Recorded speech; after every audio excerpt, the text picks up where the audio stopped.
একজন মাদকাসক্ত ব্যক্তির সুস্থতার বড় একটি অংশ জুড়ে থাকে তার পরিবার। অনেক পরিবারের জানা নেই ঠিক কিভাবে একজন মাদকাসক্ত ব্যক্তিকে ডিল করতে হবে। এমন পরিস্থিতিতে পরিবারের একজন সদস্য হিসেবে আপনার দায়িত্ব কি হতে পারে তা জানাবো আজকের এই ভিডিওতে।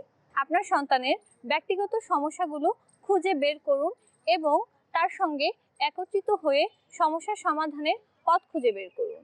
তাকে বোঝার চেষ্টা করুন, জানার চেষ্টা করুন তার আসক্তির কারণ। অতিরিক্ত অর্থ প্রদান থেকে বিরত থাকুন। ব্যস্ততার মাঝে সে যেন তার সারাদিন অতিবাহিত করে এদিকে বিশেষ নজর রাখুন। তার সাথে আলোচনার মাধ্যমে একটি হেলদি রুটিন তৈরি করার চেষ্টা করুন। আপনার সারাদিনের কর্মব্যস্ততার মাঝে কিছুটা সময় আপনার সন্তানকে দিন। সহায়ক দলের সাথে নিয়মিত যোগাযোগে উৎসাহ প্রদান করুন।